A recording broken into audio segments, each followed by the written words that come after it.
તમને અરીસો લઈને એટલા માટે બતાવવામાં આવ્યું હતું કે આપણું જે સ્વરૂપ છે એને આપણે ખુદને જોવું હોય તો આપણને અરીસો આધાર લેવો પડે છે, બરાબર? એમ સતને મનોવૃત્તિ જે છે એ સતને જોઈ ન શકે. જો સમજો આ વસ્તુ, સતને એ જોઈ ન શકે. પણ આપણું જે અંતઃકરણ છે, આપણું જે હૃદય છે, એ હૃદય જ્યાં સુધી શુદ્ધ અને સ્થિર એ ન થાય અને આપણને ગુરુ દ્રષ્ટિ ન મળે ત્યાં સુધી કેવી રીતે જોવું એનું અજ્ઞાન હોય આપણી આગળ, બરાબર? એટલે તમને અહીંયા પ્રેક્ટિકલી એટલે બતાવવામાં આવ્યું કે તમારા જે ગૂંચવાડા છે એ ગૂંચવાડા આમ ન નીકળે, પણ આ પ્રેક્ટિકલ તમને હું સમજાવું એટલે તમારે એ સમજવાનું છે કે મારે ઊભું ક્યાં રહેવાનું છે અને શેમાં જોવાનું છે, બરાબર? તો તમને મેં બતાવ્યું કે આપણું જે ચૈતન્ય સ્વરૂપ છે એ પ્રકાશ સ્વરૂપ છે, એ બોધ સ્વરૂપ છે, એ આનંદ સ્વરૂપ છે, એ શાંત સ્વરૂપ છે, એ મૌન સ્વરૂપ છે. બસ, એને કોઈ રૂપ નથી. આ સમજી લેજો, એને કોઈ રૂપ નથી, બરાબર? હવે રૂપ નથી અને બીજું આપણે સ્વયં જ એ સ્વરૂપ છે. તો આપણા સ્વયં સ્વરૂપને આપણી આ જે વૃત્તિ, આપણાથી જે સત્તાધીશ છે એ એને જોઈ ન શકે. જેમ મેં તમને એમ કીધું કે અરીસાની અંદર પડતું જે પ્રતિબિંબ હોય એ પ્રતિબિંબ તમને જોઈ શકે ખરું કે તમે એને પ્રકાશી શકો? તમે પ્રકાશો ને? એમ અહીંયા આપણા અંતઃકરણની અંદર જે કંઈ ઘટતું હોય અને જે કંઈ અનુભવો થતા હોય એને જે પ્રકાશે છે ને એ આપણું સ્વરૂપ છે, એ દ્રઢ કરવાનું છે, બરાબર?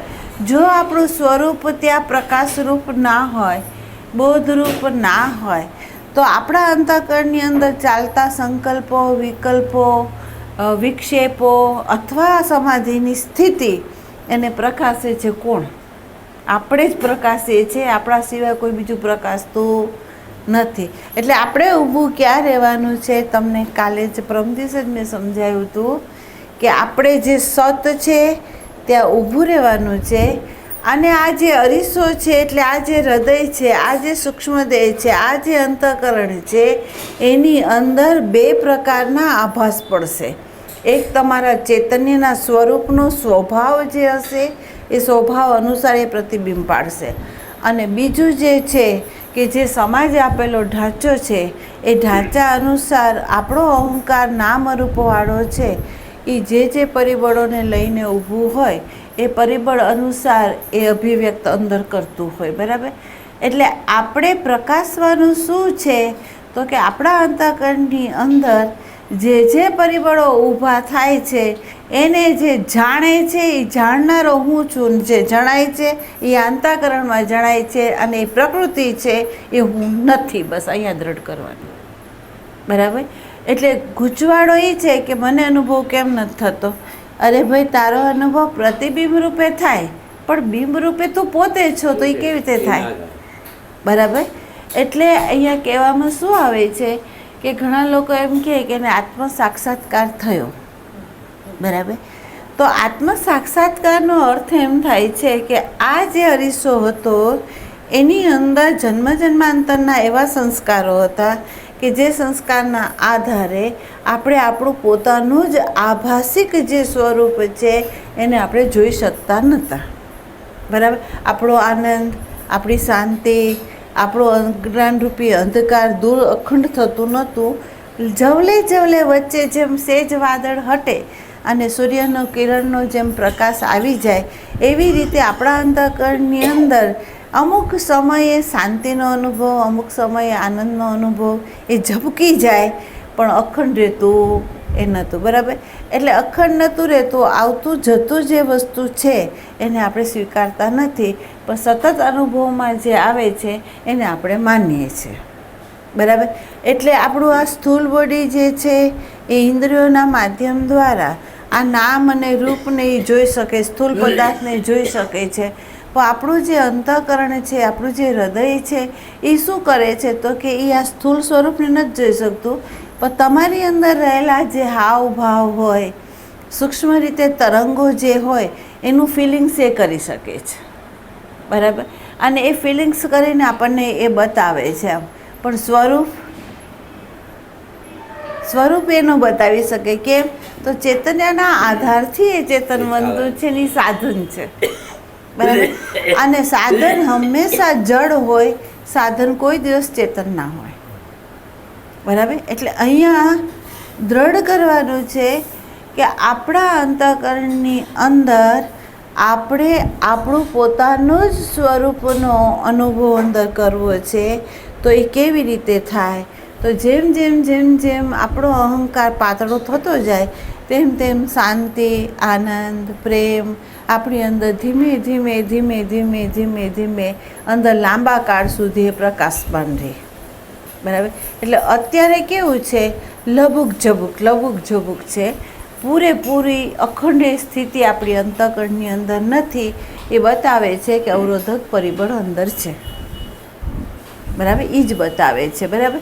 બીજું એક છે કે સાધક જ્યાં સુધી પોતાનું જ નિજી સ્વરૂપ પોતાની જ દૃષ્ટિથી એને ન જોવે ત્યાં સુધી એને તૃપ્તિ નથી, એને અધૂરપ છે, અતૃપ્તિ છે.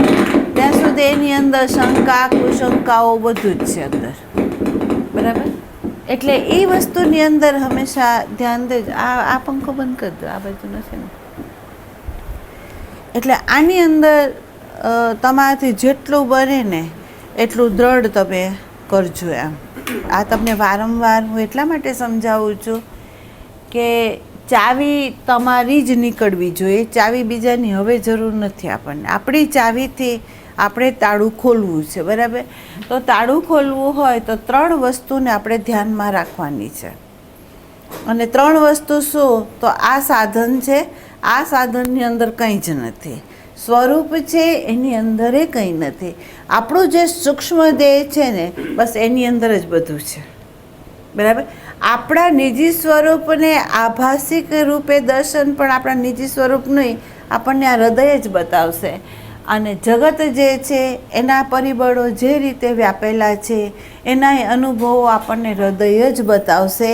આ બેનું વિભાજન તમારે કરતાં શીખવાનું છે, બરાબર. હવે જોજો, સતનું દર્શન વૃત્તિ ન કરે પણ જે વસ્તુ જણાય ને, જેમ અત્યારે તમે એમ કહી દો કે આ વ્યક્તિ છે અને આ વ્યક્તિ આ ઘરની અંદર એકલી હોય, તો તમને હું કહું ઘરમાં કોઈ હતું તો તમે એમ કહેશો કે ભાઈ આ ભાઈ હતા. અને જો ઘરમાં કોઈ ન હોય તો તમે એમ કહેશો કે આ ઘરમાં કોઈ નહોતું, બરાબર.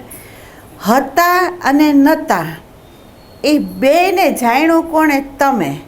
એટલે તમે સત છો અને આ જે જણાય છે ને એ અસત છે. અહીંયા દ્રઢ કરી લો, બરાબર. એક બીજું આપણે મન વિષય ચાલી રહ્યું છે, બરાબર. હજી આમાં ગૂંચવાડો હોય તો હું તમને 100 વખત તમે આ પ્રશ્ન કરશો, હું 100 વખત જવાબ આપીશ. આ ધ્યાન દેજો, બરાબર. તમને એવું ક્યાંય ન લાગતા કે ધારો કે વ્યક્તિ આપણે સમજાવે છે આટલું અને આપણે નથી સમજી શક્યા તો બધા શું કહેશે, આમ એની ઉપર મારો ચોકડી, બધા ઉપર આપણે નથી જવું. આપણે આપણા સાધક ઉપર જ આવવું છે અને આપણે એ જાણવું છે કે આપણો ગૂંચવાડો રહેવો જોઈએ નહીં, બસ. કારણ કે એ ગ્રંથિ જો હોય ને એ આપણને આગળ ન હાલવા દે. તમને ખબર હોય એવું કેનવાસનું ભરત ભરતા એની અંદર એક ચોકડીની જો ભૂલ આવે ને તો પછી છેક સુધી ભૂલ જ રહે. એ બધી ઉખેડવી પડે અને નવેસરથી ત્યાંથી શરૂ કરવું પડે, બરાબર. એટલે સાધક છે એને જે વસ્તુ ન સમજાણી હોય ને એને તમારે પૂછવી બને કે અહીંયા હું હજી ગૂંચવાઉં છું, તો અહીંયા મને જવાબ આપો, બરાબર. એ જવાબ અત્યારે હું તમને આપું છું અને એ જવાબ લઈને પછી તમારે જોવાનું. હવે તમારે જોવાનું શું? તો સત છે એ ત્રણેય કાળમાં એનો બાદ નથી થતો. જો સત કોને કહેવાય કે એક કાળે હોય ને બીજે કાળે ન હોય એને સત ન કહેવાય, પણ ત્રણેય કાળમાં જે રે એ સત કહેવાય. બરાબર. તો જાગૃત અવસ્થામાં આ દેહ જે પ્રવૃત્તિ કરે છે એને આપણે જાણીએ છીએ, સ્વપ્ન અવસ્થામાં જે સ્વપ્ન આવ્યું એને આપણે જાણીએ છીએ, ગાઢ નિંદ્રામાં કંઈ જ નહોતું સુખેથી સૂતો એને આપણે જાણીએ છીએ, અને સાક્ષી રૂપે પૂરેપૂરું આપણે વૃત્તિને પ્રકાશીએ છીએ. તો એનો અર્થ એમ થયો કે જે પ્રકાશનારો છે, જે જાણનારો છે એ સત છે. બસ. બરાબર. અને એ સતમાં આપણે જ છીએ, કારણ કે આપણે જ જાણીએ છીએ, બીજું કોઈ નથી જાણતું. બીજું એટલે હદ સુધી કે અહીંયા કદાચ ઈશ્વરે પ્રગટ થઈ જાય, રામ પ્રગટ થઈ જાય, કૃષ્ણ પ્રગટ થઈ જાય, તો જો હું ન હોઉં તો આને પ્રકાશે કોણ? મારું સ્વરૂપ જ જો ન હોય તો આને કોણ પ્રકાશે? તો હું છું એટલે હું એને પ્રકાશું છું. બરાબર. તો આ તો આવ્યું અને ગયું, હું તો એ જો કો ત્યો રહ્યો. એટલે જે અહીંયા રહ્યો છે ને એ સાચો છે, એ સત છે, અને એને જ આપણે અહીંયા જ આપણી વૃત્તિને જોડવાની છે અને અહીંયા જ એને ઊભી રાખવાની છે. બરાબર. તો અહીંયા તમારે સત આગળ તમે પોતે જ છો, સત બીજું છે નહીં.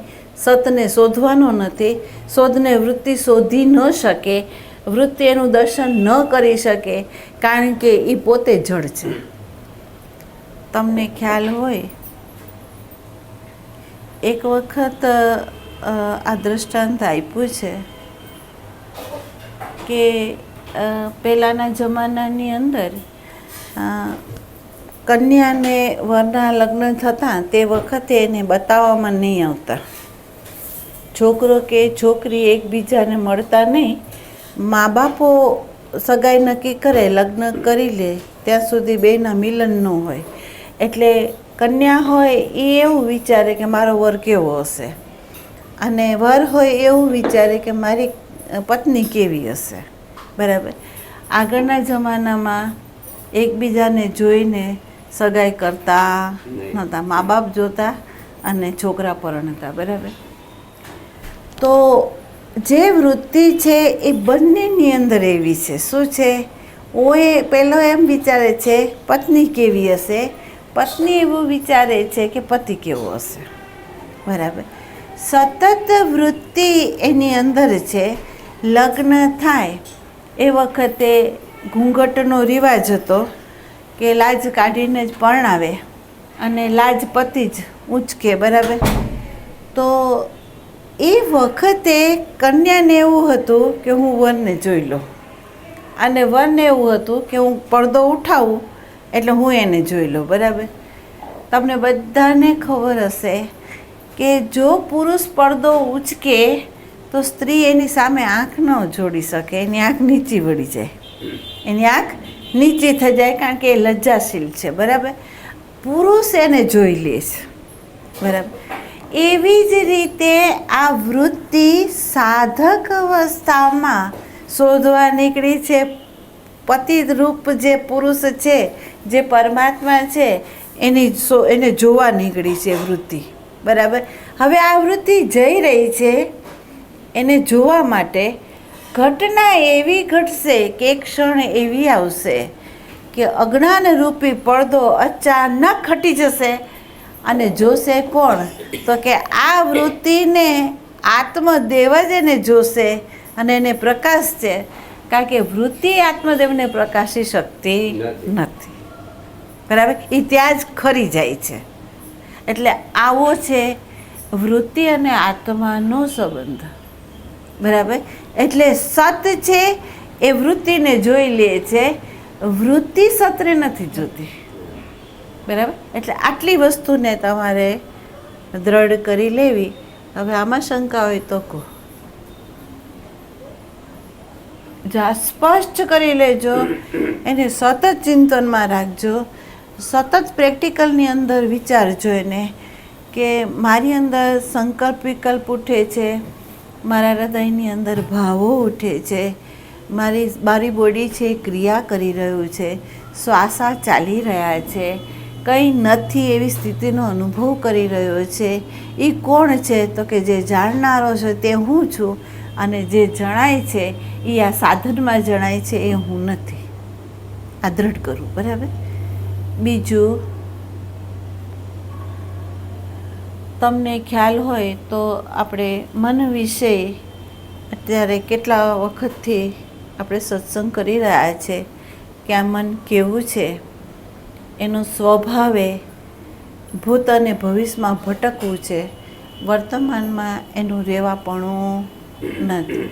તે જ તમને સમજાયું કે આ મન જ્ઞાતમાંથી એટલે જાણેલી જે માહિતી હોય એ માહિતીનું સાધન લઈને એ પરમાત્માને મેળવવા માટે ગમે એટલી એ પ્રવૃત્તિ કરે ને તો એને પરમાત્મા મળે એમ નથી.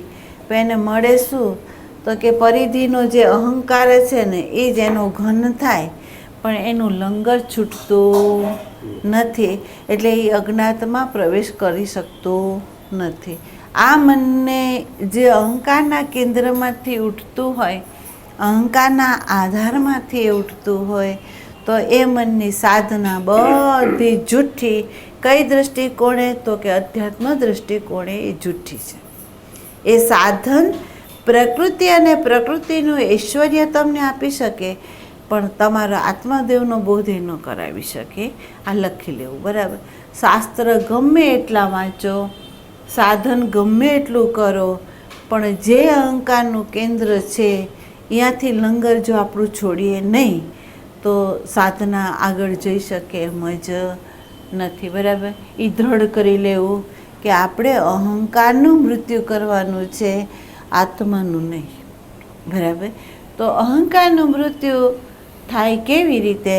તો તમને સમજાવવામાં આવ્યું કે આ સાધન છે, એ સાધનની તમને ખબર પડે કે આ સાધન મેં લીધું છે, મારા કર્મ અનુસાર મારા ફળો જે છે એને મારે ભોગવી લેવાના છે, નવા મારે ઊભા નથી કરવાના, જૂના છે એને મારે બાળવાના છે, અને આ સૂક્ષ્મ દેહને કોરું કરી જેમાંથી ઉત્પન્ન થયું પંચમહાભૂતમાં એમાં મારે એને ભેળવી દેવાનું છે. બરાબર.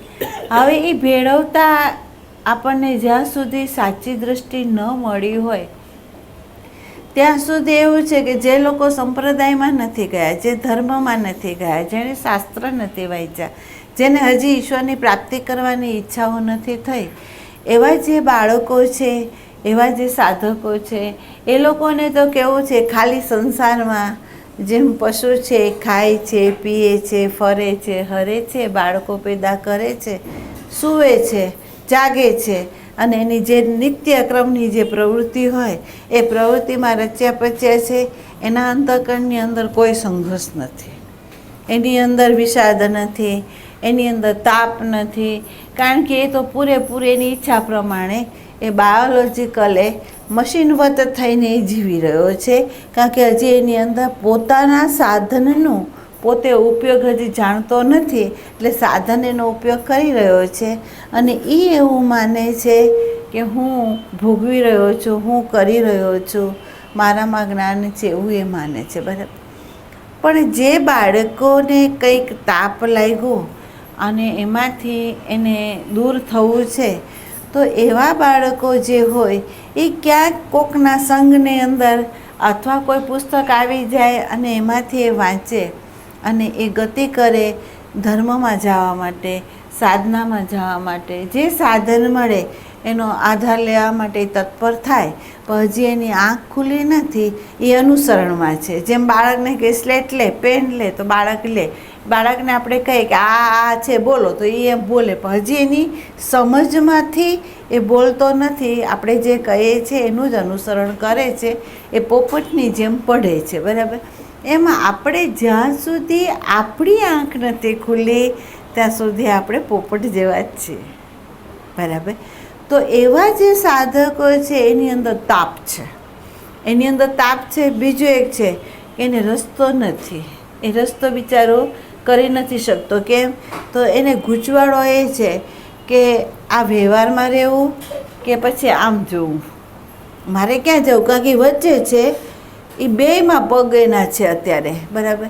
એટલે એ સંસારમાં જાય છે, વાસના એને સંસારમાં લઈ જાય છે, અને જ્યાં ધર્મના સંપ્રદાયો ચાલતા હોય ત્યાં એમાં થોડુંક શુભ કર્મનું એની વાતો સાંભળી હોય એટલે એને એ બાજુ મન ખેંચાય છે, બરાબર.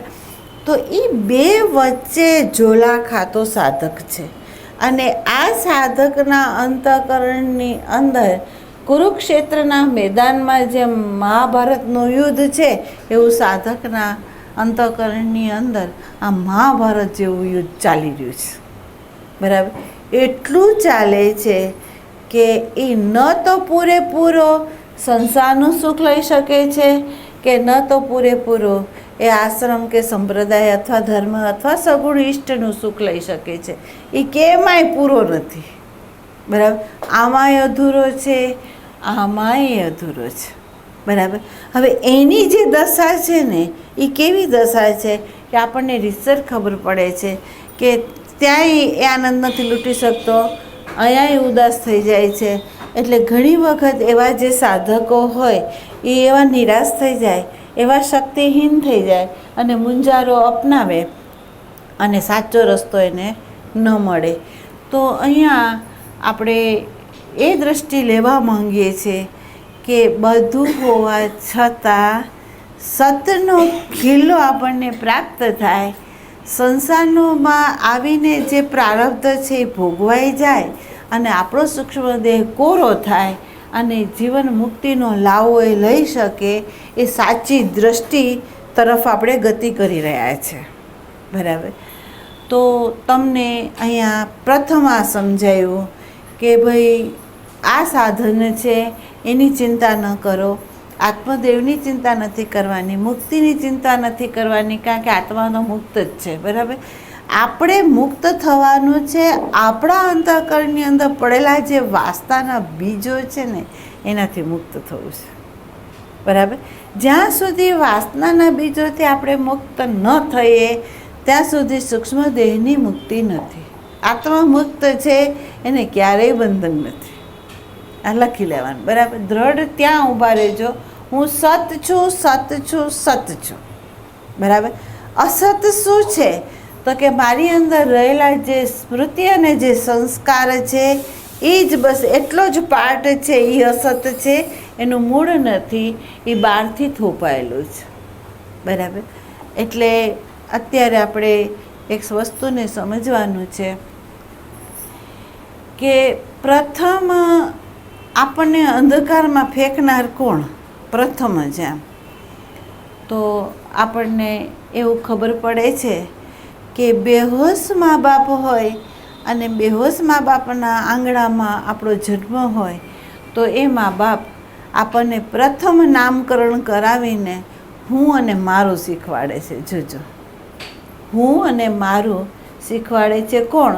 તો કે આપણા જે મા બાપ છે એ આપણને આ શીખવાડે છે, બરાબર. કારણ કે એની પાસે જ્ઞાન નથી, જ્ઞાનનો અભાવ છે.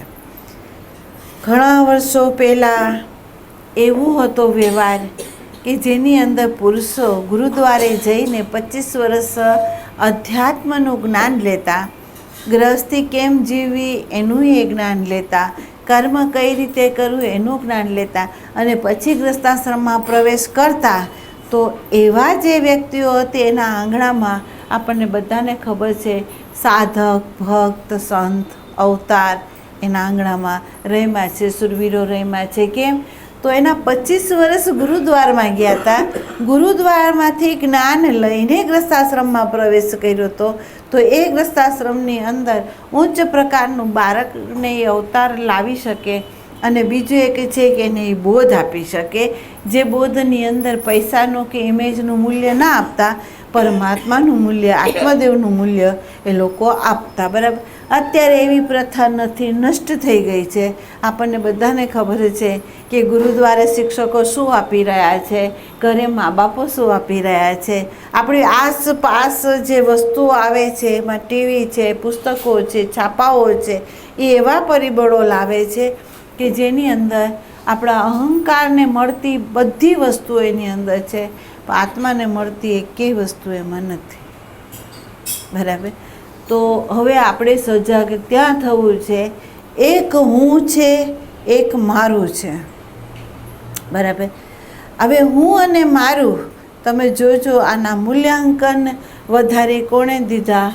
તો અહંકાર થકી, અહંકારની સાથે તાદાત્મ્ય થયેલી જે આ વૃત્તિ છે, એ વૃત્તિએ પોતાના અહંકારને પોતાના સ્વાર્થની ખાતર બ્લડ રિલેશન અને જે પદાર્થો પોતા થ્રુ જે એને મેળવેલી વસ્તુઓ હોય એમાં એનું જે મારાપણું છે એટલું ઘન રૂપે છે કે તમને બધાને ખબર હશે કે તમે બધા જીવન જે જીવો છો એની અંદર પહેલું પ્રથમ મારાપણાથી થતી મનોવૃત્તિ કઈ કઈ રીતે કાર્યરત થાય છે એને તમે નિરીક્ષણ કરી લો.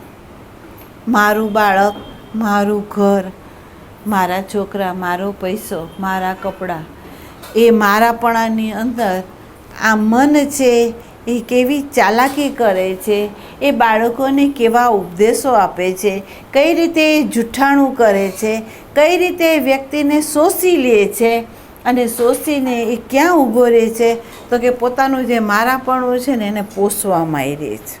અને આપણને બધાને ખબર છે કે એ મારાપણા એ ધૃતરાષ્ટ્રને કઈ દશામાં, કઈ સ્થિતિમાં, જેને ઉપદેશ આપનાર ભગવાન શ્રી કૃષ્ણ હોવા છતાં એ જ્ઞાન એને લાગ્યું નહીં. કેમ? એનું મારાપણું એટલું દ્રઢ હતું કે એને સાચું કહેવામાં આવ્યું છતાં પણ એને લઈ ન શક્યા જ્ઞાન.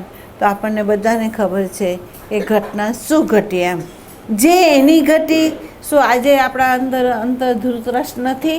અને શું આપણી આ જીવનની અંદર આ ઘટનાઓ નથી ઘટતી? જો સજાગ થવાનું છે આ મનથી, બરાબર. આ મન શું કરે છે? તો કે મારાપણાનો ભાવ ઊભો કરી અને આપણને કેવી ચાલ ચલાવે છે, કેવા કપટ કરાવે છે, કેવી રીતે શોષાવે છે, કેવી રીતે અનર્થ કરે છે, કેવી રીતે ખૂન ખરાબા કરે છે, એને તમે જોઈ લો. કે એના માટે મારે શાસ્ત્ર ઉખેડવાની જરૂર નથી, શબ્દો આપવાની જરૂર નથી. તમારા જીવનમાં તમે જોઈ લો કે આ મન, આ મારું બાળક છે અને બીજાનું બાળક હોય તો એના વ્યવહારમાં જોઈ લેજો કે એનો વ્યવહાર કેવો હશે. હું તો ત્યાં સુધી કહું છું કે દેરાણી જેઠાણીના બાળકો હોય અને એ બાળકોની અંદર તમે જોજો તો વ્યવહાર આ મારું છે, આ મારું નથી. અને એ વ્યવહારની અંદર તમે જોજો અન્યાય થતા હોય, બાળકને નેગેટિવ વિચારો આપણે આપતા હોય, બરાબર. તો આ મારું જે છે એને પ્રથમ છોડવું પડે. આપણે સત્ય સુધી જવું છે, આપણા અંતઃકરણને શુદ્ધ કરવું છે. તો આ મારું પ્રથમ છોડવાનું છે. તો મારું કઈ રીતે છોડવું? તો અહીંયા આપણને ઋષિવરોએ દાન, પુન, સેવા, આ જે સાધનો આપ્યા એ શું કરવા આપ્યા? એ કંઈ મૂર્ખ નથી, એ મૂર્ખ નથી. પણ એમણે આ સાધન એટલા માટે આપ્યા કે તું તનથી સેવા કર, મનથી પ્રાર્થના કર, ધનથી ઉપયોગ કર, તો થશે શું કે તારું જે મારાપણું છે ને એ છૂટશે. તારું જે મારાપણું છે એ છૂટશે. એ જો છૂટે તો તારે એક જ કામ કરવાનું રહેશે કે જે હું છે એની ઉપર તારે કામ કરવાનું રહેશે. પણ આ મારા ઉપર તું કામ ન કર અને સીધું તું એમ કે મારા હું ઉપર કામ કરું, તો એ શક્ય નથી. એ શક્ય નથી. તો પ્રથમ મારું છોડવાનું છે, બરાબર. મારા બાળકો, મારું ઘર, મારું ઐશ્વર્ય, મારો દેશ, મારો સંપ્રદાય, મારો ધર્મ, મારી જાતિ, આ બધું મારામાં છે, બરાબર. અને આ મન મારાનો સ્વીકાર કરીને આપણને કઈ દિશામાં લઈ જાય છે એ તમે આ બધું જે થઈ રહ્યું છે એમાં તમે જોઈ લો, બરાબર. તો અહીંયા સંત એવી દૃષ્ટિ આપે છે કે તું તારા અંતઃકરણની અંદર દૃષ્ટિ કર કે હું અને મારું જે મારી અંદર છે એ મારા અંતઃકરણને કઈ રીતે મલિન કરીને કઈ રીતે વિક્ષેપ કરાવે છે. તો તને એક એ બતાવ્યું છે કે એક પલ્લાની અંદર શાંતિ, આનંદ, પ્રેમ, અમરતા એ બધું છે અને બીજા પલ્લામાં આ છે. હવે તારે એ બેમાંથી શું ચૂનવું છે એ તું ચૂન. જેમ આપણે કહીએ ને કે બાળકને એમ કહે કે ભાઈ અમે તને બધી સુવિધાઓ આપીએ છે, કાં તો તું આ અપનાવ, કાં તો તું આ અપનાવ. અને પછી આપણે બાળક ઉપર છોડી દઈએ છીએ, એમ ગુરુ છે એ આપણને દૃષ્ટિ આપે છે. પણ દૃષ્ટિ આપીને આપણને શું કહે છે? બે છે. એક બાજુ તારા અંતઃકરણની અંદર તારા આત્મદેવનો સ્વભાવનો આભાસ પડે છે, અને બીજી બાજુ તારો જે અહંકાર છે એ અહંકાર મારાપણાનો ભાવ લઈને એ કેવી રીતે અંદર અશાંતિને આપણને વિક્ષેપ કરાવે છે એનું પ્રતિબિંબ એ પાડે છે. આ ભગવાને આપેલો આઈનો છે, એની અંદરથી તું જોઈ લે, અને તને એમ લાગે કે આ મારે ચૂનવું છે તો એ ચૂન, અને તારે આ ચૂનવું હોય તો તું આ ચૂન. બરાબર? તો જીવને જે ચૂનવું હશે એ ચૂનશે, અને એની જો દ્રષ્ટિ હશે તો કોઈ એવું મૂર્ખ ન હોય કે ખોટનો ધંધો લે, પણ દ્રષ્ટિ જોઈએ છે અહીંયા. બરાબર? તો તમને હવે દ્રષ્ટિ આપવામાં આવે છે કે એક નામ રૂપવાળો હું છે, અને એ હુંની સાથે બ્લડ રિલેશન, પ્રકૃતિનું સંબંધનું જે રિલેશન છે એની અંદર તમારું જે મારાપણું છે એને હવે તમારે પ્રથમ છોડવું પડશે. બરાબર? એટલે ભક્તોએ છોડ્યું કઈ રીતે? તો ભક્તોએ છોડ્યું એ રીતે કે બધાની અંદર મારો જ કૃષ્ણ રમી રહ્યો છે, તો હું જે કંઈ આદાન પ્રદાન કરું છું એ મારા ભગવાનને કરું છું. એણે એ રીતે મારાપણું છોડ્યું. બરાબર? જ્ઞાનીઓએ મારાપણું કેવી રીતે છોડ્યું? તો એણે એમ કહ્યું કે બધા અંતઃકરણની અંદર પ્રતિબિંબ રૂપે જે પડે છે, જે હુંનું, એ મારું જ છે. જેમ તમને કીધું ને કે 100 કાચના ટુકડા થાય તો તમારા ટુકડા નથી થયા, કાચના થયા છે, અને 100 ટુકડાની અંદર પ્રતિબિંબ તમારું જ દેખાય છે, બીજાનું છે જ નહીં. બરાબર? તો આ બધાની અંદર જે હું જે બોલાઈ રહ્યું છે એ તમારું પોતાનું સ્વરૂપ છે, અહીંયા ભિન્ન કોઈ છે જ નહીં, એમ સમજીને જ્ઞાની છે એ એવી રીતે મારાપણાને છોડે છે. બરાબર? એટલે આપણે જે ઠીક લાગે, તમને એમ લાગે કે બધાની અંદર મારો ગુરુ વ્યાપીને રહેલો છે અથવા મારો ઈષ્ટ વ્યાપીને રહેલો છે, તો એ જ એ ભાવથી વ્યવહાર કરો. અથવા તમને એમ થાય કે આ બધા અંતઃકરણની અંદર ટુકડાઓ ભલે અનેક રહ્યા હોય, પણ આભાસ તો ચૈતન્ય દેવનું બધાની અંદર એક જ છે, તેમાં ભિન્નતા નથી, તો એની જોડે મારો વ્યવહાર આ રીતે જ હોવો જોઈએ. બરાબર? તો અહીંયા મારું છોડીને બધા જ આપણા સ્વરૂપ છે એમ સમજીને જે વેવું એ જ્ઞાન છે. બરાબર? તો એ મારાપણું છોડાવશે. બરાબર? રહ્યો હું, અહંકાર રહ્યો આપણી સામે, એમ તો કે આ અહંકારનું મૂળ ક્યાં ઊભું છે? એમ તો હું તમને એમ કહી દઉં કે સમાજનો જે ઢાંચો છે તે, અને જે વાંચન અનુભવનું જે જ્ઞાન છે તે, એ ઘણા દર્દીઓ હોય કે જે કોમામાં વયા જાય, અને કોમામાંથી જ્યારે બહાર આવે ત્યારે એની સ્મૃતિ વહી જાય, એની સ્મૃતિ વહી જાય. તો જેની સ્મૃતિ વહી ગઈ છે એ દર્દીનો વ્યવહાર કેવો હોય છે? જેની સ્મૃતિ વહી ગઈ છે અને એનો વ્યવહાર કેવો હોય છે? તો કે બધા આવે જાય, એની જોડે એને કંઈ ખબર નથી, નામની ખબર નથી.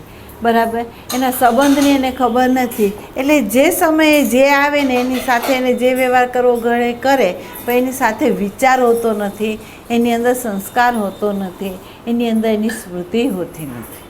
બરાબર? એટલે એનો વ્યવહાર શુદ્ધ જ હોય છે.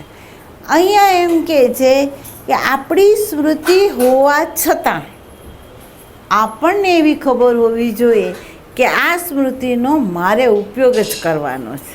બરાબર? મારી સામે પત્ની આવી તો એની જોડે એ રીતે ઉપયોગ કરું, મારી સામે મા આવી હોય તો એની રીતે એવી રીતે ઉપયોગ કરું, પણ હું ઉપયોગ કરું છું, પણ સ્મૃતિ મારો ઉપયોગ નથી કરતી, અને હું એની સાથે એકરસ નથી થતો. મને ભાન છે કે હું સત છું, મને ભાન છે કે હું સત છું, આ જે રમાઈ રહ્યું છે એ હું નથી.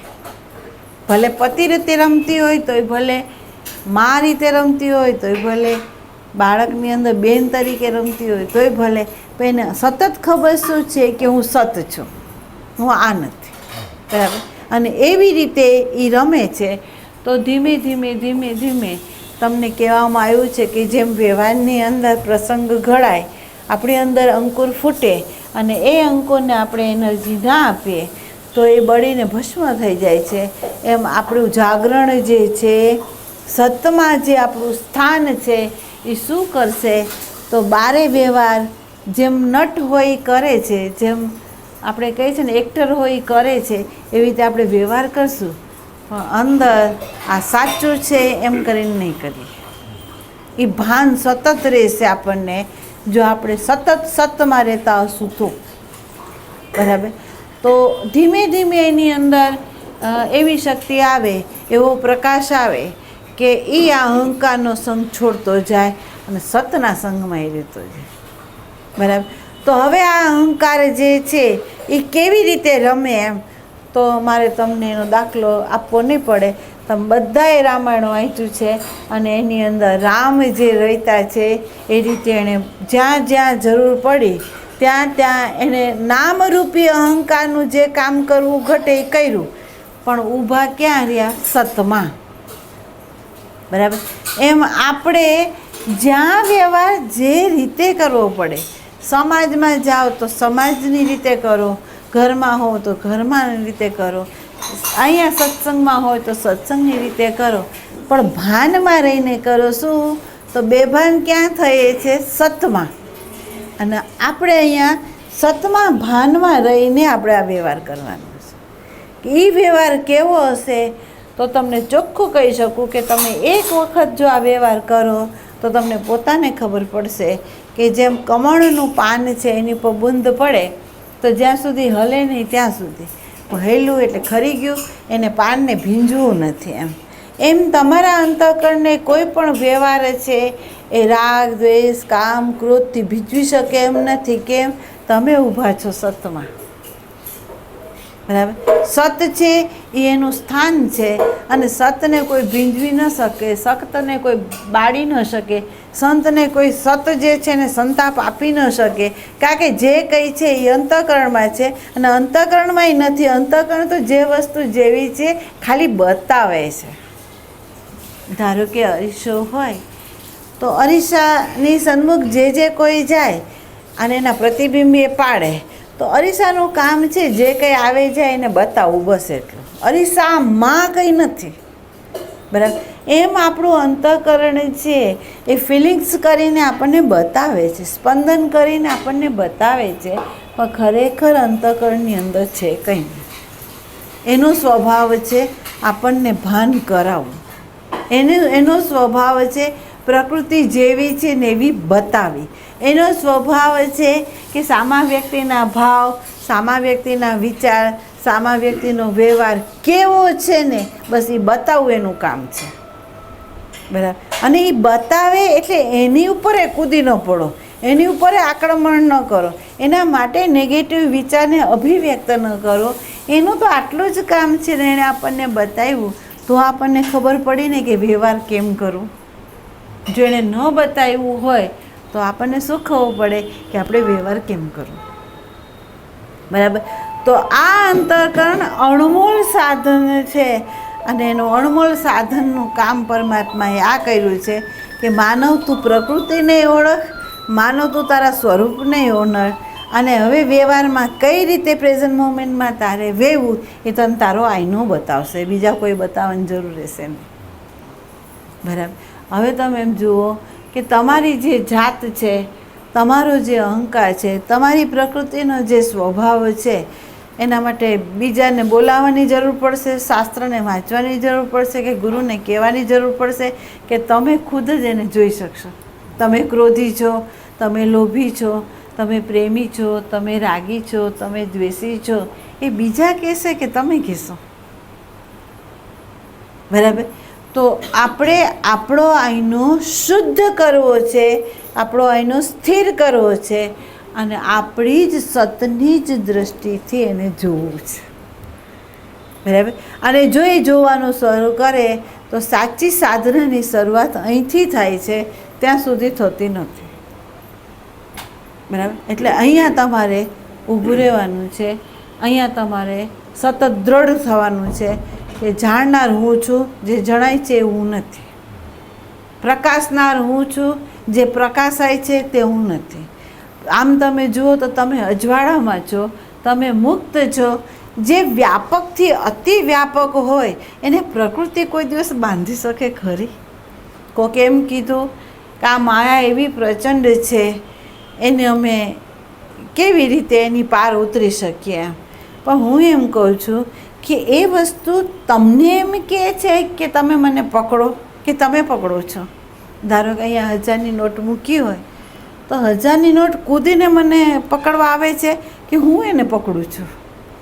બાળકો કૂદીને તમને પકડવા આવે છે કે તમે એને પકડો છો? અંતઃકરણની અવસ્થા એ તમને પકડવા આવે છે કે તમે એને પકડી લો છો? એમ તો તમે પકડો છો, તમારે જ છોડવાનું થશે, કારણ કે એ બધું પકડવાની કોઈ વસ્તુ નથી, કારણ કે આત્મા એને પકડી ન શકે. આત્મા અસંગ જ છે.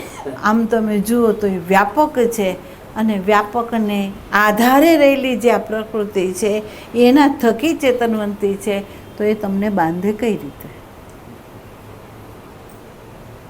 બરાબર? તો એ બાંધી શકતી નથી. બરાબર? બીજું છે,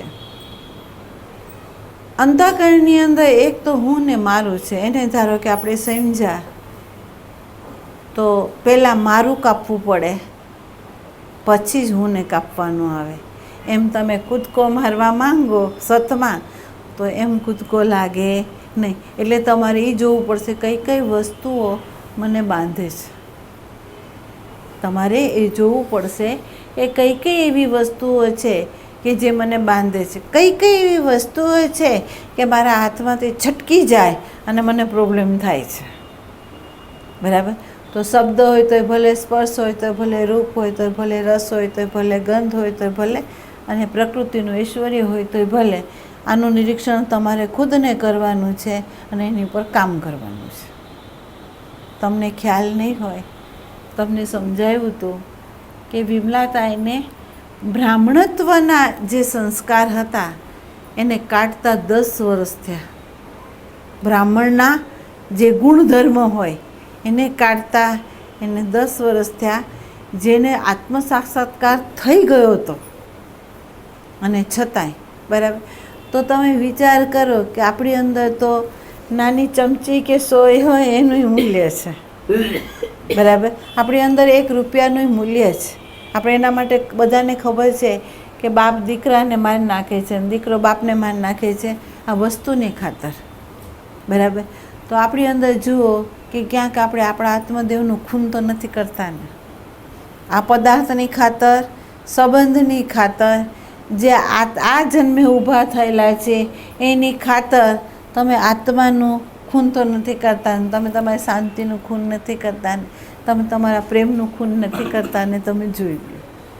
બરાબર? એ તમારે જોવાનું છે કે ક્યાં ક્યાં એવી વસ્તુ છે કે હું મારા પ્રેમનું ખૂન કરું છું, મારી શાંતિનું, મારા આનંદનું, એના મૂલ્યનું હું ખૂન કરી નાખું છું. તો એ નહીં થવું જોઈએ. બરાબર? બીજી વાત છે કે એક આપણા પોતાના ચૈતન્ય દેવનો જે સ્વભાવ છે આમ આપણે અનુભવાતો નથી, આમ આપણને અનુભવાતો નથી. પણ એમ કહેવામાં આવે છે કે મનોવૃત્તિ જ્યારે કામનાને પ્રગટ કરે અને એ વખતે એ વસ્તુ એને જો ન મળે તો એ ધંપછાડા કરે, અને જો એને વસ્તુ મળી જાય તો એ હાશકારો કરીને શાંત થઈ જાય. 2 કામ કરે એ વૃત્તિ. બરાબર?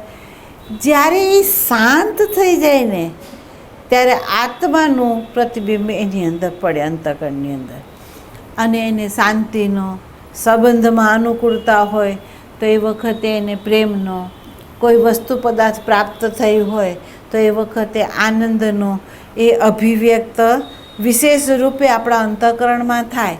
પણ આપણું અજ્ઞાન એવું છે કે આપણે એમ માનીએ છીએ કે મારો દીકરો કે મારી દીકરી આવી રીતે વ્યવહાર કર્યો એટલે મને પ્રેમ આવ્યો, એની ઉપર આ વસ્તુ મળી એટલે મને આનંદ આવ્યો, આ મારી ઈચ્છા હતી એમ કહ્યું એટલે મને શાંતિ મળી. એમ તો હકીકતમાં એનાથી નથી મળી, એ મળી છે આપણા નિજી સ્વરૂપમાંથી મળી છે. કેમ?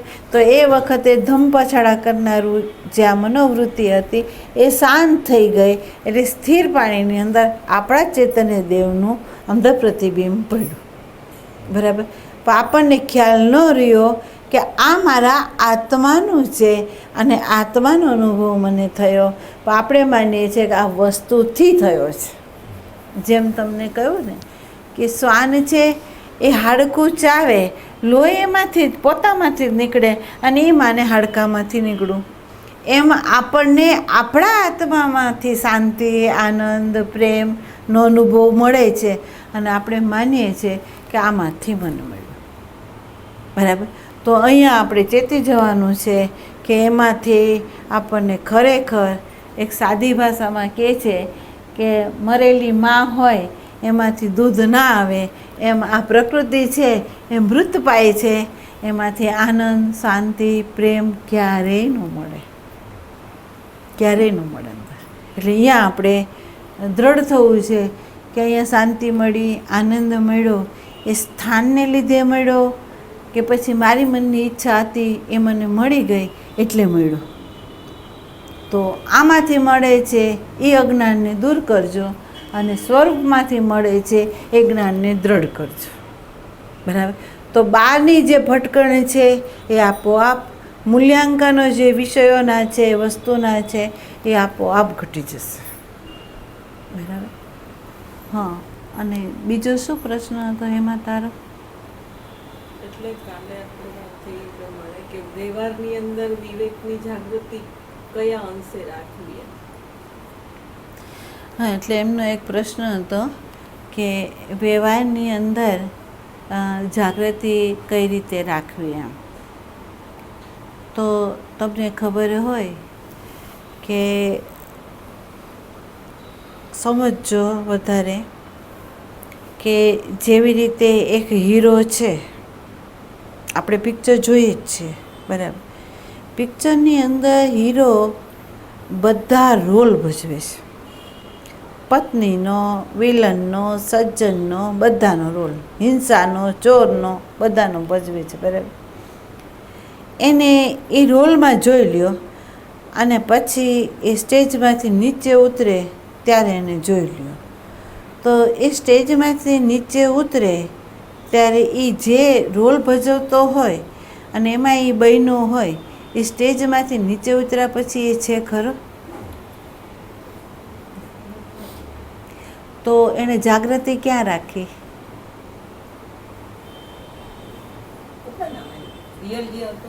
બરાબર? એમ જેમ અત્યાર સુધી મેં વાત કરી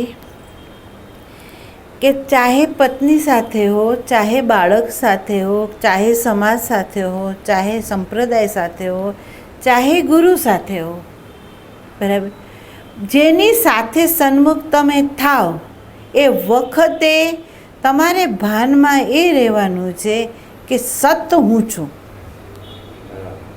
સત હું છું. બરાબર?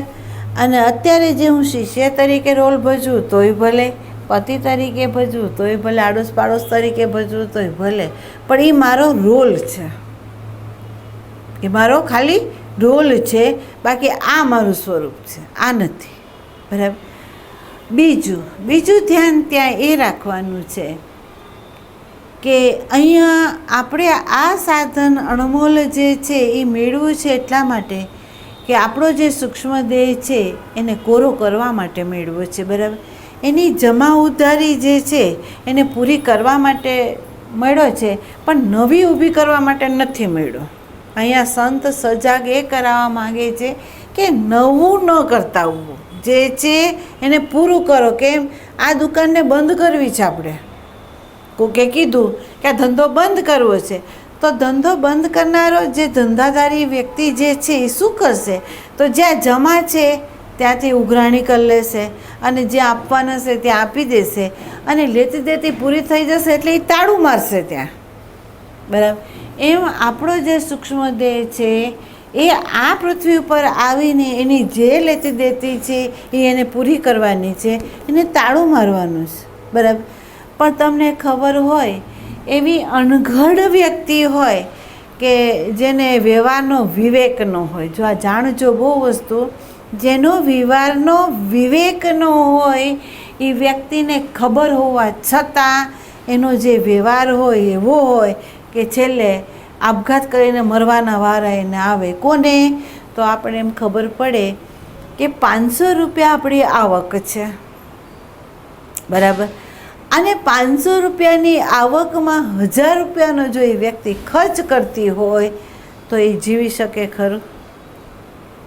આપણા ઋષિવરોએ એમ કહેવામાં આવ્યું કે 1 રૂપિયો તારા પ્રારબ્ધે તને મળે છે, 8 આના તું વાપર, 4 આના તું બચાવ અને 4 આના દાન કરી દે. કારણ કે જે પરમાત્માની એનર્જી આપણને મળી છે એ એનર્જીથી જ, એનર્જીના જ ફોર્મમાં આપણને રૂપિયો આવ્યો છે, બરાબર. હવે આ રૂપિયાને આપણે પાછી જ્યાંથી લીધી છે એને ચૂકવવું તો પડે ને, તો આપણે એ દાન પુણ્યમાં નાખીએ છીએ, બરાબર. તો જે વ્યક્તિ સુઘડ હોય, જેને વ્યવહારિક વિવેકો હોય, એને જોજે કોઈ દિવસ એ વ્યક્તિ પ્રસંગ સમયે એને વલોપાત નહીં હોય. પ્રસંગ સમયે એની આગળ વ્યવસ્થા હશે, એ ક્યારેય મૂંઝાશે નહીં. સંગ્રહેલું હશે ધન બહાર કાઢશે ને કામ કરી લેશે, બરાબર. પણ જે વ્યક્તિ ઉધાર જ કરતી હોય તેને શું કરવું? જે વ્યક્તિ દુકાનની અંદર જઈને 1લી તારીખે 2000નું દેવું હોય, 1000નું આપી આવે, 1000નું મૂકી આવે અને પાછું 1000નું લઈ આવે, તો એને ક્યાં ચૂકવું છે? આપણું જીવન પણ એવું છે કે આપણે ખરેખર ચૂકવતા નથી, નવા ઊભા કરી લઈએ છીએ. આપણે ચૂકવી જ દેવાનું છે, આપણે ઉધાર કરવાનું નથી. તો આપણે ક્રિયમાણ કર્મની અંદર મારા અહંકારના કેન્દ્રમાં રહીને મને પ્રોબ્લેમ થયો, હું અભાન થઈ કે આ તો મારું કર્મનું ફળ રૂપે મને મળ્યું છે, મારે એને લઈ લેવાનું છે, પાછું એને પેલી રીતે દોષારોપણ કરીને મારે વ્યવહાર એવો કરવાનો નથી, અહીંયાથી મારે બ્રેક લગાડવાની છે. એને બદલે આપણે અહીંયા બ્રેક નથી મારતા અને એણે કર્યું એની સામે આપણે એવી પ્રવૃત્તિ પાછી કરી, એટલે પાછી ઉધારી થઈ, બરાબર. તો પ્રેઝન્ટ મોમેન્ટની અંદર જે વ્યક્તિ રહેતી હોય એની અંદર આ પ્રકાશ હોય કે આણે 2 શબ્દ ગાળના આપ્યા, તો એ ગાળ જે છે મેં આપી હશે તો આવી છે, બરાબર.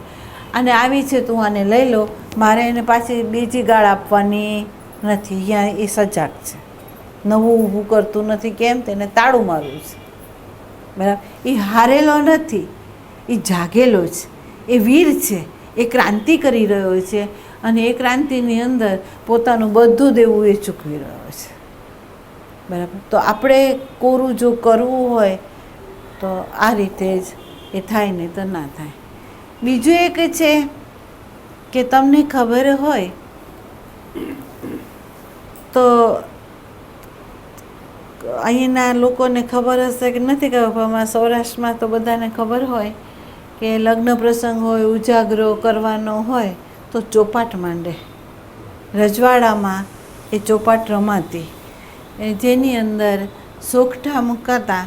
સોગઠાના કલર એવા હતા કે જે કલર ખરેખર એક હૃદયનો છે, એક બુદ્ધિનો છે, એક ચિત્તનો છે ને એક અહંકારનો છે.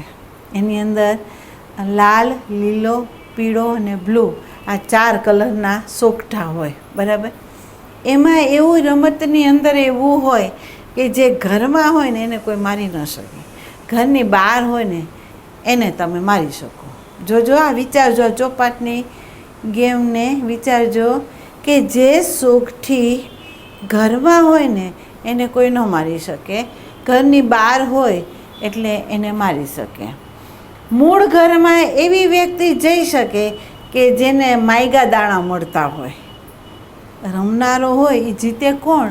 તો કે જેને દાણા નાખતા આવડતા હોય અને ચતુર હોય એ દાણા નાખીને અનેકને મારીને ઘરમાં વયો જાય, બરાબર.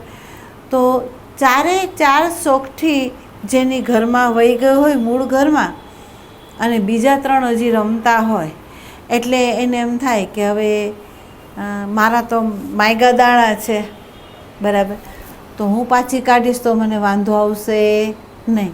તમને ખબર હોય તો એ સોગઠી મૂળ ઘરમાંથી પાછી એને કાઢવામાં આવે, જેને કહેવામાં આવે કે એણે કૂકી ગાંડી કરીશ.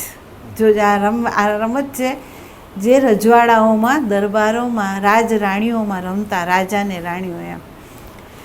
તો એને સૂતી, પેલી ઊભી શોખથી ચાલતી હોય, આ સૂતી ચાલે. સમજવા જેવો વિષય છે. આ સૂતી ચાલે, એ બધી બાજુએ ચાલી શકે, એ આમે ચાલે, એ આમે ચાલે. પણ એ શું કરે તો કે રસ્તામાં જે કોઈ આવે ને એને એ મારે. એ એનું કામ. શું કામ? તો કે રસ્તામાં જે આવે એને એ મારે, અને મારીને હાલી જાય, અને હાલતી હાલતી એ મૂળ ઘરમાં વહી જાય. જો એ મરી જાય અને એ જો હારી જાય તો એમ કહેવામાં આવે કે એ ગાંડી જ છે, એને ખબર નહોતી કે પોતે દાવ ન લઈ શકે તો રમવા જ ન ઉતરાય ને, જીતેલી હતી ને હારવા આવી પાછી. બરાબર. એમ કહે છે કે જીવન મુક્ત સંત છે એ મૂળ ઘરમાં વયો ગયો છે. જીવન મુક્ત જે સંત છે એ મૂળ ઘરમાં વયો ગયો. હવે ઘરમાં વયો ગયો છે એને એવી ખબર હોવી જોઈએ કે મારી અંદર સજાગતા કેટલી છે, હું કેટલી રાખી શકું એમ છું, કયું પરિબળ છે કે જે મને નડી શકે એમ નથી. એ જો એને બરાબર ખબર હોય અને પોતાના અંતઃકરણની અંદર એણે સૂક્ષ્મમાં સૂક્ષ્મ, અતિ સૂક્ષ્મ બીજને એણે જો જોઈ લીધા હોય અને એ નિર્બીજ થયો હોય તો એવો જીવન મુક્ત સંત છે આ સંસારમાં પાછો રમે. બરાબર. અને રમતા રમતા એવી રીતે રમે કે પોતાના આત્માની આડે, પોતાના નિજાનંદની આડે એ ન તો આશ્રમ આવવા દે, ન તો શિષ્ય આવવા દે, ન તો જ્ઞાન આવવા દે, ન વિશેષ વૃત્તિને આવવા દે, એ કોઈને ના આવે. એ શૂન્યમાંથી રમે અને સૂતી સૂતી રમે. એ શેમાંથી રમે? શૂન્યમાંથી રમે, સૂતી સૂતી રમે. એ કોઈ દી ઊભી થઈને ન રમે. એની વૃત્તિને ઊભી ન થવા દે, જેને કહેવામાં આવે છે કે એના પ્રારબ્ધનું પાછળનું રહેલું જે શેષ છે એ શેષ અનુસાર એનું ખોડિયું રમે છે, લેતી દેતીને પૂરી કરે છે, પણ અંદરથી પોતાની વૃત્તિને ઉઠાડતું નથી. એટલે સૂતી જ રહી છે. ઈશ્વર ઉઠાડી રહ્યો છે અને એ ઉઠાડીને એને રમાડી રહ્યો છે. પણ રમતા રમતા એ ભાનમાં છે. કેમ?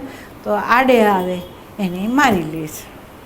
એને આવવા દેતું નથી. એને નો એન્ટ્રી હૃદયમાં રાખીશ કે એના આત્મા સિવાય બીજાની એન્ટ્રી એ આપતું નથી.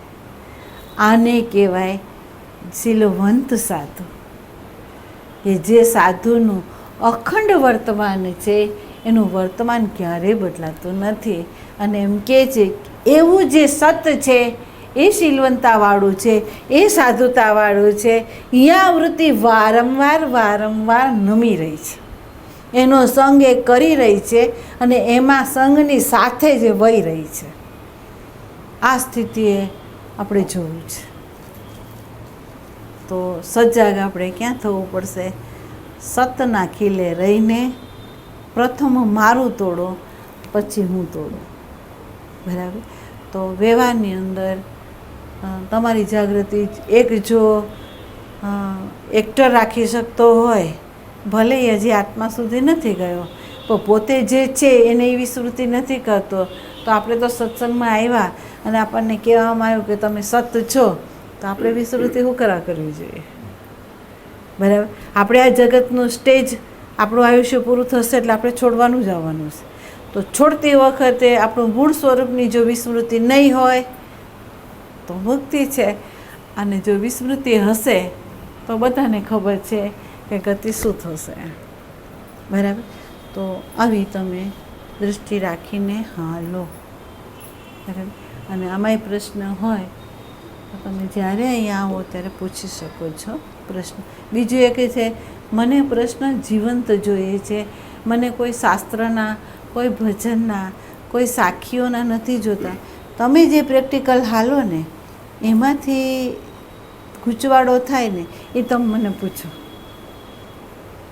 કારણ કે આપણે જીવંત જીવી રહ્યા છીએ અને પ્રેઝન્ટ મોમેન્ટની અંદર આપણે જો સતમાં રહીને જીવશું તો આપણને ખબર પડશે કે આપણી અંદર કેટલું બધું છે. આપણે ગર્વ નહીં કરી શકીએ કોઈ વાતનો ત્યારે. અને તમે જોજો જેમ જેમ તમે આગળ હાલો ને તેમ તેમ કદડો જ નીકળશે આપણી અંદર. કારણ કે મૂળ આપણો જે સૂક્ષ્મ દેહ છે એ વનસ્પતિમાંથી નીકળ્યો છે, પશુ પક્ષીમાંથી નીકળ્યો છે અને પછી આમાં આવ્યો છે. એટલે બધાના સંસ્કાર આપણી અંદર છે ને છે. બરાબર? એ બધા ઉભરશે, એ બધા જોવાશે અને જો તમે એના જોવાથી મુક્ત થતા જાઓ તો ગતિ થશે. બરાબર? તો એટલું કર. આત્મસાક્ષાત્કાર થયો પછી એમ પોતાનું બ્રાહ્મણત્વ છોડવા માટે 10 વર્ષ થઈ ગયા. હા, એટલે હવે હું તમને કહી શકું, દરેક જાતિ હોય એ જાતિના સંસ્કાર હોય. ધારો કે પટેલ જાતિ હોય તો એ લોકોને પૃથ્વી સાથે સંબંધ હોય. એ સતત ખેતીની માટીને અનાજની એના જ વિચારના એ વમળોમાં હોય. અને તમને ખબર હોય તો પાવડેથી પૃથ્વી સાથે જ નાતો જોડ્યો હોય એણે. બરાબર? એટલે તમારી અંદર જડતા વધારે હોય, અંદર બુદ્ધિની જડતા વધારે હોય. અને બીજું એક છે કે સતત ચિંતન છે ને એ આ મોલનું હોય તમને, અને એની ઇન્કમ ઉપર તમારું લક્ષ જતું હોય. હવે આ થઈ તમારી મૂળ પ્રકૃતિ. બરાબર? બીજું એક છે કે દરેક જાતિના પોતાના સંસ્કારો છે. ધારો કે બ્રાહ્મણ હોય તો તમને બધાને ખબર છે કે જ્યારે અમૃત નીકળ્યું ત્યારે જે વિષ નીકળ્યું તેના જે છાંટણા છંટાણા તો એ બધાને લાગુ પડ્યા છે. તો બ્રાહ્મણને લાગુ પડ્યા એની આંખમાં. એટલે બ્રાહ્મણ હોય ને એની આંખમાં દ્વેષ હોય. બ્રાહ્મણની આંખમાં દ્વેષ હોય. બ્રાહ્મણ હોય કોઈનું સારું થતું હોય તો એ જલ્દી જોઈ ન શકે, એની અંદર ઈર્ષા પ્રબળ હોય અને એ જોઈને બની શકે તો એ ઈર્ષામાં કોઈ કૃત્ય પણ કરી જાય. આ બ્રાહ્મણના સંસ્કાર.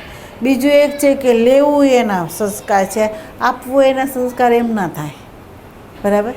તો એ મૂળભૂત સંસ્કાર જે છે એ બ્રાહ્મણના એ એને કાઢવા પડે, કારણ કે એ બ્લડમાં હોય, એ જીન્સમાં હોય. બરાબર? હવે એ જીન્સમાં કાઢવા હોય તો એ પૂરેપૂરો પ્રકાશ એની ઉપર આપે ને તો. બીજું એક છે કે આ શરીર છે એ ચારણ છે.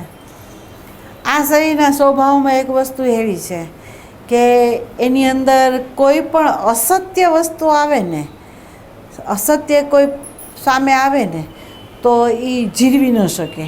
એટલે એની અંદર ક્રોધ ભભૂકે અને ક્રોધ એવો ભભૂકે એનો વિનાશ કરે પાર કરે. આ એનો સંસ્કાર છે. બરાબર? તો હવે મારે જો ખરેખર નિર્બીજ થવું હોય તો મારે આ સંસ્કાર ઉપર તો પૂરેપૂરું નિરીક્ષણ કરવું પડે. બરાબર? તો વિમલાતાઈ જ્યારે જય કૃષ્ણમૂર્તિને મળ્યા તો એનો ખાલી એક જ તાર એવો હતો કે જેના આધારે તમને ખબર હોય તો ઝાડું આખું તૂટી ગયું હોય પણ એક જો તાર લટકેલું હોય તો ઝાડું લટકતું જ હોય. બરાબર?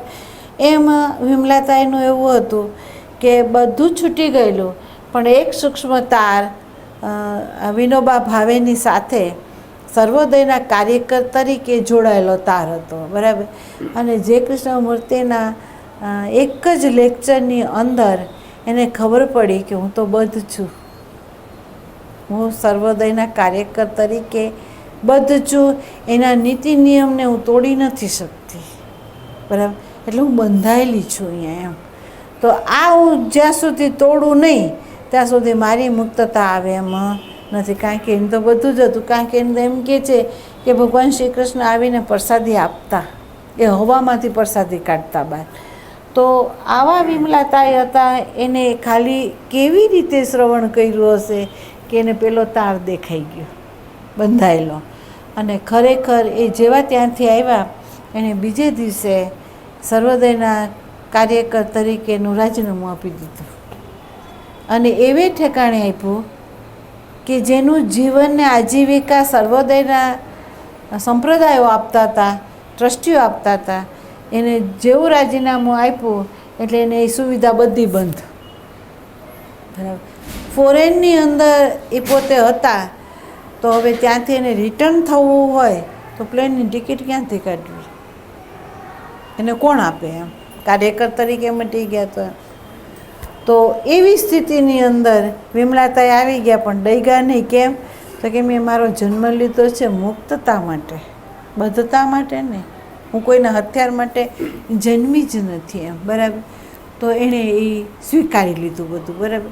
પણ જેવા અહીંયા આવ્યા ત્યાં એને ખબર પડી કે મારો જે સંસ્કાર છે બ્રાહ્મણત્વનો એ અંદર છે, અને એને સૂક્ષ્મમાં સૂક્ષ્મ જે બીજો હતા એને કાઢતા એને 10 વર્ષ થયા પોતે પોતાની જીભાનથી બોલ્યા છે. બીજું એક છે કે તમે રખે માનતા કે આ અંતઃકરણ જે છે એની અંદર આસક્તિના કોઈ પરિબળો નથી અથવા ક્યાંય ચીપકેલા નથી એમ રખે માનતા. જેમ ભરતની વાત કરી એમ હું તમને કહી શકું છું કે જ્યારે જોવાનું શરૂ કર્યું, ઘર આ સિમેન્ટનું બનાવેલું ઘર છે, એ તમારા ઘરની અંદર કેવું ચોટેલું છે તમે જોયું નથી, આ શરીરે જોયું છે. આ શરીર જ્યારે એમ થાય કે રાજકોટવાળા લેવા આવે છે તો મને અંદર ભય થતો. આ ફેક્ટ વાત છે એ હું તમને કહું છું કે મને એમ થાય કે 15 દિવસ પછી લેવા આવવાના છે, તો 15 દિવસ મારા એવા જાય કે અચાનક વિચાર આવે ને કે આ લેવા આવવાના છે, તો એમ થાય કે આ 2 બાળકો છે, આ ઘર છે, એમાં બધી વસ્તુઓ છે, તો હું જઈશ પછી મૂકું તો છું બધાને, પણ આમ થશે તો એક ભય આવતો. અને એ ભય એટલો બધો હદ સુધી રહેતો કે હું બસમાં બેસું અને બરોડા સુધી ન જાઉં ને ત્યાં સુધી મને આ ભય રહેતો, અને પછી જતો. જ્યારે એ વાતાવરણના તંગમાં તો હું બરોડા સુધી જાઉં ત્યાં સુધી એ ભય હોય, બરોડા છોડું એટલે ભયથી મુક્ત થઈ જાઉં, બરાબર. તો મેં એની ઉપર કામ કર્યું, મને ખબર પડી કે આ તો પ્રચંડ છે, મૃત્યુ આવી જાય તો આપણી દશા તો આ જ થાય. જો આ વાત પણ હું જે કહું છું એ પણ સાક્ષાત્કાર થયા પછી જ કહું છું. આ વાતે હું જે કહું છું ને તે પછી કહું છું. પછી એવું થયું કે સંબંધ છે બાળકોના આપણા, બરાબર. તો એવું ઘટે કે મારે જવાનું થાય, લેવા આવવાના થાય, અને બેબીને સાસરેથી મૂકે નહીં, અને અચાનક બેબી આવવાની થઈ જાય. એ આવે એવી રીતે આજે રાતના મારે જવાનું હોય અને સાંજે એન્ટ્રી પાડે બેબી, બરાબર.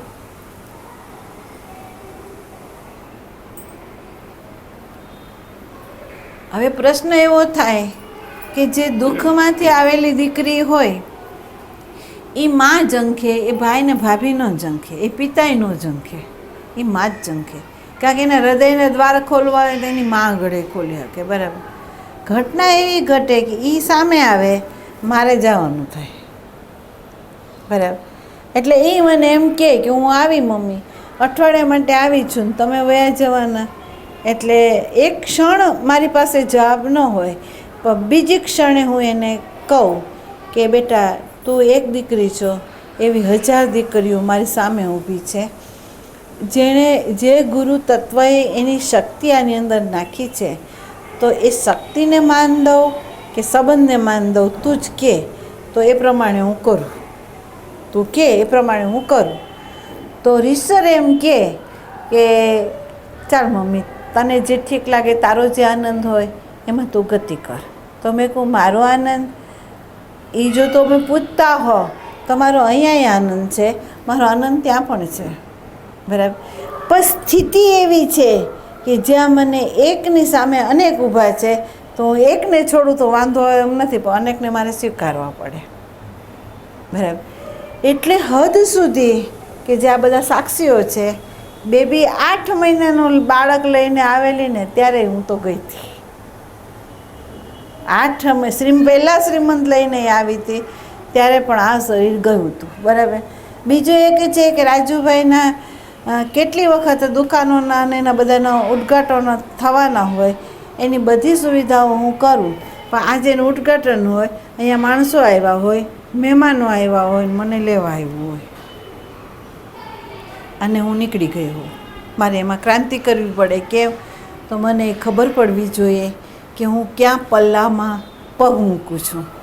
બીજું એક છે કે એક વસ્તુની અંદર ખબર પડે છે મને કે એક માં છે આ શરીર, એની અંદર જે બાળકે સ્તનપાન કર્યું હોય ને એનો તાર એના માતાની જોડે સતત હોય. જે બાળક ઉપરથી દૂધ પીધું હોય એનું અંદર તાર હોતું નથી. મા એનાથી જન્મ આપીને છૂટી પડી ગઈ હોય છે.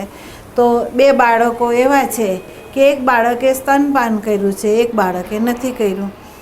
તો કન્યા છે એને કોઈ પ્રોબ્લેમ આવે એ ડાયરેક્ટ અંદરથી મને વિચારે મને ક્યારેય અવાજ નથી સંભળાણો, પણ એ એમ કે મા ભગવતીને યાદ કરે અને મા ભગવતી તરફથી મને સંકેત મળે ત્યારે મને ખબર પડે કે દીકરી આમ દુઃખી છે. બરાબર. પણ રાજુ એવો છે કે રસ્તામાં ચાલતો હોય ને એને ઠેસ વાગે તો મારા હૃદયની અંદર એનો અવાજ આવે અને હું ગમે તે સ્થિતિમાં હોઉં તો મને ખબર પડે કે રાજુને આ પ્રોબ્લેમ છે. બરાબર. પણ એની ઉપર મેં કામ કર્યું. કેમ? એ અવાજે નહીં જોઈએ. એ અવાજ પણ બંધન કરતા છે. તારા હૃદયમાં એનું સ્થાન છે. બરાબર. તો આ 5 દિવસ જે અહીંયા પૂર આવ્યું એ વખતે ઘણી વખત રાજકોટના સત્સંગીઓ એમ કહેતા કે માં તમે આ શબ્દ બોલી શકો કે મેરું તો ડગે પણ જેના મનડા ન ડગે પાનભાઈ મનને તૂટી પડે બ્રહ્માંડ, આ શબ્દ તમે બોલી શકો? તો હું એમ બોલતી કે મારી સામે એવો એકેય પ્રસંગ નથી આવ્યો કે જે પ્રસંગમાંથી હું પાસોન થઈ હોઉં અને પછી મેં જોયું હોય તો હું બોલું. બરાબર. મારી સામે પ્રસંગ નથી આવ્યો એટલે આ જે ભજન છે એના વિશે હું એક અક્ષર નહીં બોલી શકું. મને ખબર નથી કે એ વખતે મારી સ્થિતિ શું હોય એમ. અને ખરેખર જ્યારે પૂર આવ્યું અને એ વખતે મેં મારી અંદર નિરીક્ષણ કર્યું તો મને સહેજ પણ અંદર હિલચાલ નથી. ભાઈ આ તો ભગવાનનું ઊભું કરાયેલું આ પરિબળ છે. એ ઈશ્વર થકી છે. ઈશ્વર એનો રચયિતા છે. ઈશ્વર જેનો પોષણહાર છે. ઈશ્વર થકી જે લય પામે છે. એની અંદર તારું અને મારું કંઈ છે નહીં. તો જીવ અહીંયા બેઠો બેઠો શું કરાય? વિચાર કરે. એને અત્યારે જીવ વયો જાય તો બરાબર. તો તમે એમ કહો કે એ વખતે એ જે સમજ અંદરથી હતી એ સમજે એક પ્રકાશ કર્યો અને પ્રકાશ એ કર્યો કે એના નાભીમાંથી એવી પ્રાર્થના ઉઠાડી કે જે બાળકો આની અંદર સંડોવાયેલા છે એ બાળકને હે પરમાત્મા તું બચાવશે એમ મેં નથી કીધું, પણ એમ કહ્યું છે કે એને એવી અભય શક્તિ દેજે કે જે પરિસ્થિતિ આવે છે ને એનો એ લોકો સામનો કરી શકે. જો જેની અંદર બંધન નથી, જેની અંદર પરમાત્માને આદેશ આપ્યો નથી, જેના પ્રમાણની અંદર લેતી દેતી નથી. પ્રાર્થના છે શું કે પરમાત્મા બધાના હૃદયમાં તું જ બિરાજેલો છે. એને એવી અભય શક્તિ દેજે કે જે પરિબળ આવે છે એને સહન કરી શકે ને રસ્તો કાઢી શકે. બરાબર. તો આ પ્રાર્થના એ ઉઠી. તો હવે તમે વિચાર કરો કે એની અંદર કામ કરતાં મને પોતાને 4 વર્ષ લાગ્યા છે. આ પુત્રેષણાના બીજોને કાઢતી વખતે મને 4 વર્ષ લાગ્યા છે. તો પ્રકૃતિનું તો કેમ ના હોય? તો વિમલાતાઈ જૂઠા નથી. બરાબર. તો તમે વિચાર કરો કે તમે તો જોતા ન હોય તો કેટલા વર્ષ લાગે? જોઈએ જ નહીં તો ઝીણું ઝીણું ઝીણું જો કંતાય નહીં તમારાથી તો ગમે તે બીજ છે એક દિવસ પ્રચંડ રૂપે ઊભો થઈ જાય. જેમ ભરતને થયું, જેમ ધ્રુવને થયું, જેમ પ્રહલાદને થયું, એમાં આપણને થઈ જાય. આપણે કઈ રીતે કહી શકીએ કે અહીંયા હું મુક્ત છું? આ બીજ જ્યારે ઉભરે ત્યાં આપણને ખબર પડે કે અહીંયા પડ્યું છે. બરાબર. તો સજાગ તો રહેવું પડે. બીજું એક છે કે આ ગાદી ઉપર બેસવું હોય તો એ ખાવાના ખેલ નથી. આ ગાદી ઉપર બેસવું હોય ખાવાનો ખેલ નથી. કારણ કે આ ગાદી પર બેસતી વખતે એને સમજી જવું પડે કે મારે બધામાંથી પાસન થવાનું છે. અત્યારે થઈ રહી છું, અત્યારે થવાશે આમ. કારણ કે જે આવશે એની સામે જે આવશે એના વિશે એ બોલશે. જે નથી આવ્યું એના વિશે કેવી રીતે બોલી શકશે એ? બરાબર. તે સામાન્ય જોજો, જે સંતને સંપૂર્ણપણે જ્ઞાન થયું છે એ સામાન્ય થઈ જાય છે. એ કંઈ બનતો નથી, એ કંઈ બનાવતો નથી આમ. બરાબર. એટલે એની અંદર એવી સમજ હોય એટલે આ વાત ખરેખર સાચી છે, ખરેખર. એટલે એમ કહે છે કે એવા ઘણા સંતો છે ક્રાંતિ નથી કરી શકતા, આ બાબતમાં ક્રાંતિ નથી કરી શકતા. વિમલાતાએ એટલી ક્રાંતિ કરી કે જેણે આશ્રમે પોતાના નામ ઉપર નથી, શિષ્ય કોઈ બનાવ્યા નથી, શિષ્યએ બનાવ્યા નથી. બોલો, જેમ તમે મારી પાસે આવો છો એમ એની પાસે હજારો ગયા, પણ એ બધાય ગયા એ ભલે વિમલાતાઈને માને, પણ વિમલાતાઈને પૂછો કે આ તમારા શિષ્ય? હું કોઈની ગુરુ જ નથી બની. ગુરુ અને શિષ્યના સંબંધ તો સીધા જ. જે એક શબ્દ તમે ગ્રહણ કરશો ને તમારું જો જીવન બનાવશો તો તમે શિષ્ય છો જ. બરાબર. પણ શ્રવણ કરીએ, વિધિ વિધાન કરીએ અને એક વાક્યને આપણા અંદર ધારણ જ ન કરીએ અને પ્રેક્ટિકલમાં ઉતરીએ ને તો કેવી રીતે કહીએ કે આપણે શિષ્ય છે? ઓલો કેવી રીતે દાવો કરશે કે હું ગુરુ છું? બરાબર. તો હકીકતમાં એ જેવા હતા એવા મુક્ત રહ્યા અને શરીર છૂટ્યું ત્યારે સામાન્ય થઈને છૂટ્યું. એટલે હદ સુધી કે એમણે જ્યારે શરીર છોડ્યું ત્યારે કોઈને ખબર નથી પડવા દીધી. એક જ વ્યક્તિને, એક સંતને જ એને કહેવામાં આવ્યું હતું કે આ બધું સુપ્રત કરવાનું છે જેનું છે ને એને. અને એમાં એણે એવું નહોતું કીધું કે આનું આમ કરજો કે આમ કરજો, કાંઈ જ નહીં. બરાબર. ખાલી એટલું કીધું આ જેનું છે ને સુપ્રત કરી દેજો, મારું આમાં કાંઈ નથી. અને એ છૂટી ગયા. બરાબર. હવે એટલું કીધું તો એટલું જ. અને ખરેખર એમનું શરીર 4 વાગે છૂટ્યું. સામા વ્યક્તિ જેને કીધું હતું ને એને ફોન કરીને કહેવામાં આવ્યું, એને બોલાવવામાં આવ્યા. ઘટના સામાન્ય રીતે ઘટી પણ વિશ્વની અંદર સામાન્ય રીતે નહીં ઘટી.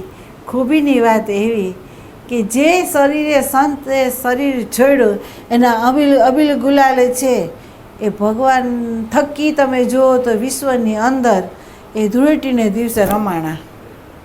બરાબર. એટલે એમ કહે છે સંત જાગે છે, વસંત આપોઆપ ખીલે છે. એમાં કોઈ વ્યક્તિ ફૂલ ખીલાવવાવાળી નથી હોતી, એ આપોઆપ ખીલે છે. બરાબર. અને સંત સહી છોડે છે ને ત્યારે વ્યક્તિ નહીં, માસ નહીં, પણ સમષ્ટિની અંદર સૂક્ષ્મ રીતે એવો પર્યાવરણ બની જાય છે કે જેની અંદર એવી ઘટના ઘટે છે કે એ જે રીતે છે ને એને એ રીતે માન આપવામાં આવે છે. બોલો. તો એ હોળીને દિવસે એનું સહી છૂટ્યું, ધૂળેટીને દિવસે એનો અગ્નિદાહ હતો તો તે ધૂળેટી રમાણી વિશ્વમાં. આ એનું પ્રમાણ. બીજું શું જોઈએ આપણને? બરાબર. એટલે ખરેખર આપણી અંદર આ બધું જોવાનું છે કે આપણા બીજ કેટલા છે. જોશું તો આપણને ખબર પડશે. બરાબર.